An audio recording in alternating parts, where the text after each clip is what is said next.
আমাদের আর একটা গুরুত্বপূর্ণ প্রশ্ন আসে পরীক্ষায়, যে রাসায়নিক আবহবিকারের প্রক্রিয়া। এটা আমাদের ছাত্রছাত্রীদের মধ্যে অনেক ভয় কাজ করে, যে রাসায়নিক আবহবিকারের প্রক্রিয়াগুলো কী কী। দেখো, রাসায়নিক আবহবিকার প্রক্রিয়া আমি তোমাদেরকে একটা কথা বলে রাখছি, তোমরা মনে রাখবে, নামের মধ্যেই সব কিছু লুকিয়ে আছে। আগের যে যান্ত্রিক আবহবিকারের প্রক্রিয়াগুলোতে আমরা দেখেছি প্রস্তর চায় খণ্ডীকরণ, মানে পাথর চায়ের আকারে ভাঙছে, ক্ষুদ্র কণা বিসরণ মানে ছোট ছোট টুকরো হয়ে ভাঙছে, তারপরে বললাম স্বল্পমোচন মানে পেঁয়াজের খোসা ছাড়াবার মতো করে ভাঙছে, আর তুষারের কার্য, বরফের কার্য, এগুলো তো আমরা জানি। এখন আমরা যে রাসায়নিক আবহবিকার জানবো সেটাও কিন্তু নামের মধ্যেই বুঝতে পারবে। দেখো, রাসায়নিক আবহবিকার মানে বুঝেছি যে কোনো একটা খনিজ, যে শিলার ভিতরে যে খনিজগুলো থাকে তাতে জল হোক বা বাতাস হোক বা আর্দ্রতা হোক, তার কারণে শিলাটা ফাটছে, সেটাকে রাসায়নিক আবহবিকার বলে। কোথায় দেখা যায় বলেছিলাম?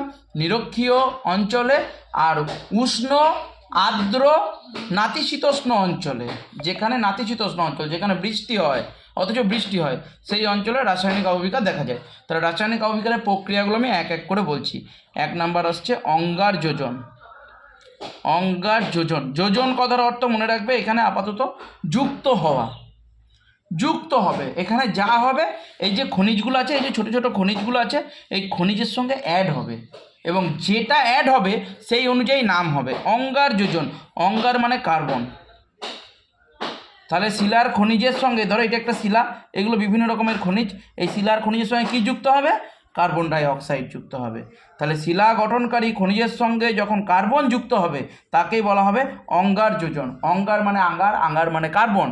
তাহলে তাহলে যুক্ত হবে, কার সঙ্গে যুক্ত হবে? না, এই যে শিলা আছে, শিলার ভেতরে যে খনিজগুলো আছে সেই খনিজের সঙ্গে কোনো একটা কেমিক্যাল যুক্ত হবে, কোনো একটা জিনিস যুক্ত হবে। তাহলে যখন শিলার খনিজের সঙ্গে কার্বন ডাই অক্সাইড যুক্ত হবে তাকেই বলবো অঙ্গার যোজন, ইংলিশে বলা হয় কার্বনেশন। 2 নাম্বার আসছে জল যোজন। জল যোজন, জল যোজন মানে কি হবে বলো তো? কে যুক্ত হবে? জল। কার সাথে যুক্ত হবে? না, শিলার সঙ্গে, যে শিলা গঠনের যে খনিজগুলো রয়েছে সেই খনিজের সঙ্গে যখন জল যুক্ত হবে তখন তাকে বলা হবে জল যোজন, হাইড্রেশন বলা হয়। মনে থাকবে। নাম্বার 3 আসছে আর্দ্র বিশ্লেষণ। আর্দ্র বিশ্লেষণ, তাহলে আর্দ্র বিশ্লেষণ মানে জলটা, এই যে জলটা রয়েছে না, শিলার মাঝে যে জলটা রয়েছে সেই জলটা, এটা শিলা, শিলার মাঝে যে খনিজ রয়েছে আর খনিজের সঙ্গে যে জলের অণুগুলি রয়েছে, সেই জলের অণুটি আবার ভাঙে। কিভাবে ভাঙে? H+ আর OH- আয়নে ভাঙে। তাহলে এই H+ আর OH- আয়নে যখন ভাঙবে তাকেই বলা হবে আর্দ্র বিশ্লেষণ বা হাইড্রোলিসিস। মনে থাকবে।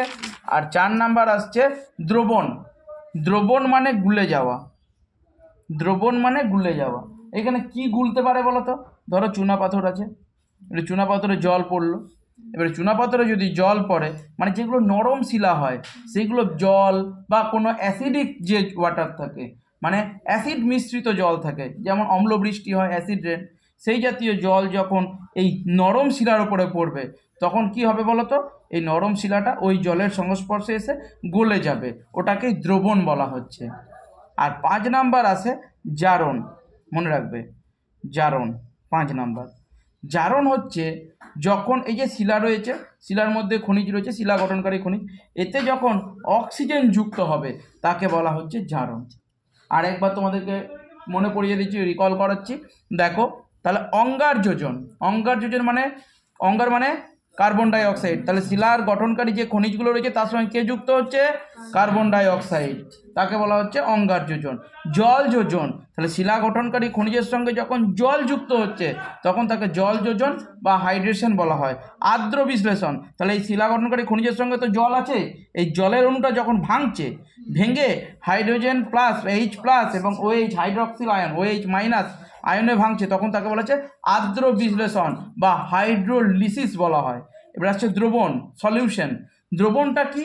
না, যেগুলো নরম শিলা সেইগুলোতে বৃষ্টির জল হোক বা অ্যাসিডিক ওয়াটার হোক হ্যাঁ, সেইগুলো যখন মিশে এটাকে গলিয়ে ফেলছে, দ্রবীভূত হয়ে যাচ্ছে, তখন তাকে বলা হচ্ছে দ্রবণ প্রক্রিয়া।